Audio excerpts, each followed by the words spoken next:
Mahadev app द्वारा छत्तीसगढ़ के कांग्रेस के मुख्यमंत्री श्री भूपेश बघेल को इलेक्शन खर्च के लिए 508 करोड़ रुपया अभी तक दिया गया है।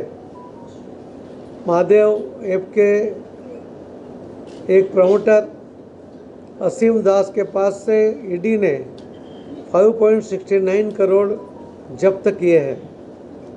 अलग अलग बेनामी अकाउंट जो ईडी ने तपास में उनको मिले हैं, उसमें से भी करीब 15 करोड़ से ज़्यादा रकम वहाँ से भी उन्होंने सीज किए हुए हैं। ये जो महादेव ऐप है उसके प्रमोटर में छत्तीसगढ़ के जो मुख्यमंत्री श्री भूपेश बघेल उनका भी नाम आ रहा है।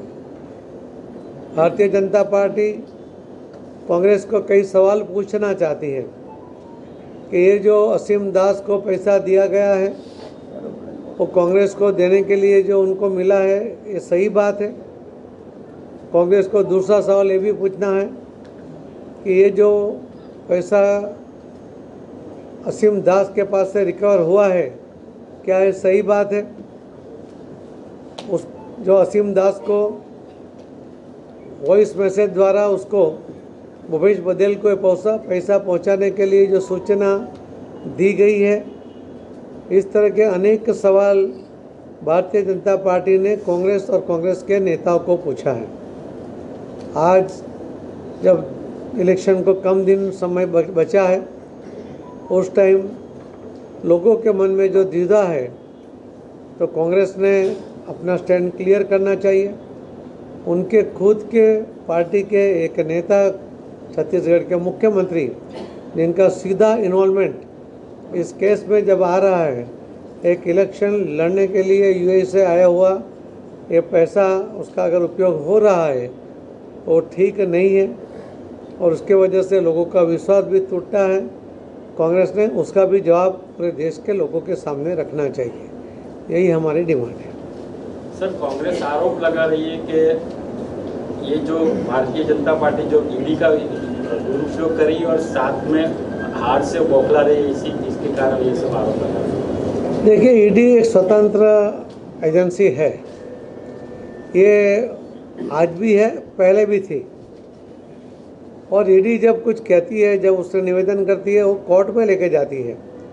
कोर्ट में आने से सबका जो एविडेंस होता है वो भी सबके सामने होता है। आज जब असीम दास के पास उसके कार में से 5.39 करोड़ कैश मिलता है और जब वो अपने निवेदन में कहता है कि भूपेश बघेल को देने के लिए है, तो एक एविडेंस है। जो बेनामी अकाउंट में 15 करोड़ से ज़्यादा रुपया जो मिलता है वो कोई भारतीय जनता पार्टी ने उन खाते में नहीं डाला है या ईडी ने अपने पास से इसमें पैसा डाला नहीं है। ये उन्हीं लोगों के अकाउंट जो पकड़े गए हैं उसी में का ये पैसा है। तो अपने आप को बचाने के लिए ईडी के ऊपर दोष डालना ये ठीक नहीं है। उन्होंने कई बार कोर्ट में जाकर भी अपनी बात ईडी के सामने एक्सेप्ट भी कई लोगों ने किए, मगर वो कोई प्रूव नहीं कर पाए, उन्होंने विड्रॉ भी कर लिया था।